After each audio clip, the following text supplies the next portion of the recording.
Hey, welcome. If you've ever felt kind of stuck trying to reach a goal, either for yourself or maybe for someone you're trying to help, then you are in exactly the right place. Today, we're going to get into a really powerful coaching method that's all about shifting your focus from the problems to the solutions. And trust me, this is how you get success that actually sticks. So, to kick things off, let's do a little thought experiment. I want you to picture a soccer player.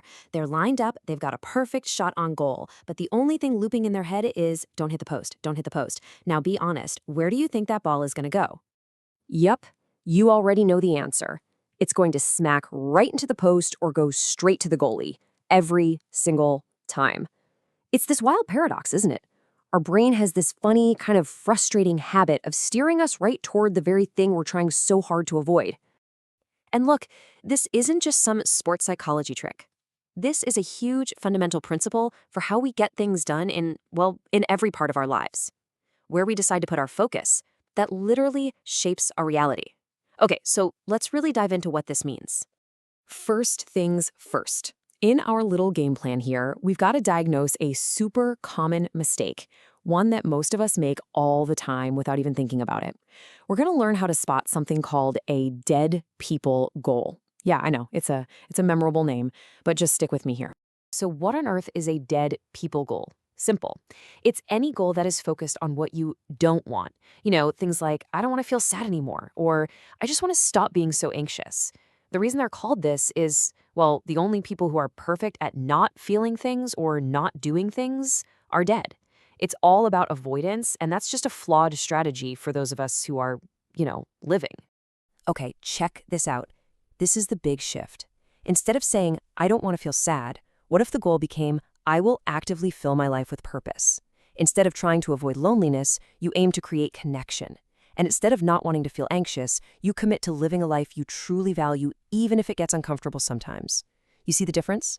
We're stopping the whole avoidance game and we start creating something positive. So, let's talk about the new playbook. Now that we know what not to do, let's get excited about the alternative. It's a strengths-based approach. And this is all about focusing on solutions and building on the good stuff that's already there. The old playbook is obsessed with what's broken. It makes us hyper-focus on our weaknesses, our flaws, always correcting bad behavior. Honestly, it's like telling a star basketball player to forget about shooting hoops and instead spend all his time learning chemistry just because he's not good at it. It's totally draining, and it just doesn't work. But the new playbook, it completely flips the script. This is about building on what you're good at. We focus on what we want, not on what we don't. We make it a point to notice and talk about the positive things. We acknowledge effort. Basically, we aim our words and our actions toward solutions. We pick a direction we can actually move toward. All right, so theory is one thing, but a game plan is pretty useless if you don't practice, right? So now it's time for the drills. These are simple, practical things you can start doing like today to put this whole new mindset into action for you and for anyone you're trying to help. Drill number one is all about language. The words we use literally create the action. Just think about talking to a kid. If you say, don't hit your sister, the only action word there is hit.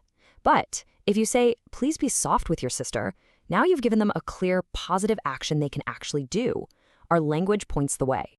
And you can use this super simple 3-step process to reframe any goal. First, just identify the don't. What is it you're trying to avoid? Second, ask yourself the magic question. What do I want instead? Get really clear on the positive action. And third, state your new goal as something you will do. So, I don't want to be lazy becomes I will take a 20-minute walk today. See? Actionable, positive, done. Okay, let's talk about a really powerful tool for building up some positive momentum in any relationship. It all comes down to a simple ratio, 5-to-1. And whether you're a parent, a boss, a partner, this number is absolutely key. So here is the deal. You want to aim for a 5-to-1 ratio. For every one time you have to correct something or offer a critique, you need to make sure you're having 5 positive interactions. Something uplifting, something that builds a bond.